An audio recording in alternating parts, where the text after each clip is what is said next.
Bonjour, chers internautes. Beaucoup pensent que les mythes africains sont incompatibles avec la notion de modernité, mais ils changeront d'avis en lisant cet ouvrage.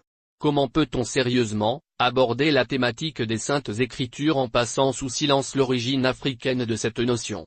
Berceau de l'écriture, nombre. Le terme papier a pour racine étymologique, le terme papyrus, et de la spiritualité, c'est sous le terme de Medu Neche, soit les paroles de Dieu, ou encore les écritures divines que l'Afrique a conceptualisé le sacré.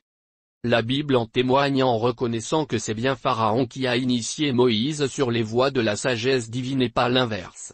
Ainsi, plus de 3000 ans avant la Bible, nos ancêtres africains ont rédigé les premiers textes sacrés monothéistes de l'histoire humaine qui, de l'aveu de nombreux spécialistes, furent par la suite plagiés par les rédacteurs des textes dits sémitiques lors de leur regroupement à la bibliothèque d'Alexandrie. En parcourant nos textes sacrés africains, nous découvrons enfin notre vraie spiritualité originelle qui demeure, certes voilée de mystère, mais étonnamment conforme à la logique scientifique.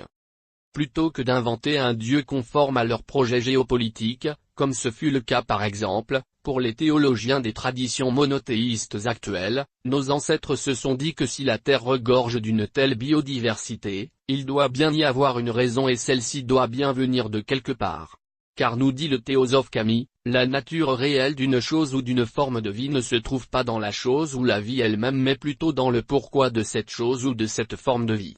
Nos ancêtres ont donc perçu la création comme un effet aux multiples facettes procédant d'une unique cause supérieure. Donc en étudiant les composantes de cet effet à travers une démarche méthodique, ils seraient finalement en mesure de saisir les fondements axiologiques de la cause supérieure et ainsi comprendre les raisons de l'existence-apparition de la création. Car disait-il, il n'y a jamais eu une chose qui soit en vérité, arrivée sans raison.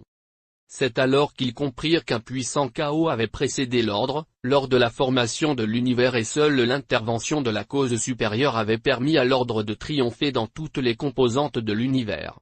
Enquêtant alors sur cette cause supérieure, ils parvinrent à cette conclusion, l'origine de toute chose et le créateur de toute chose est l'unique Ptah soit le créateur de l'univers. C'est alors qu'ils établirent une vision de la spiritualité non pas théologique mais cosmothéologique.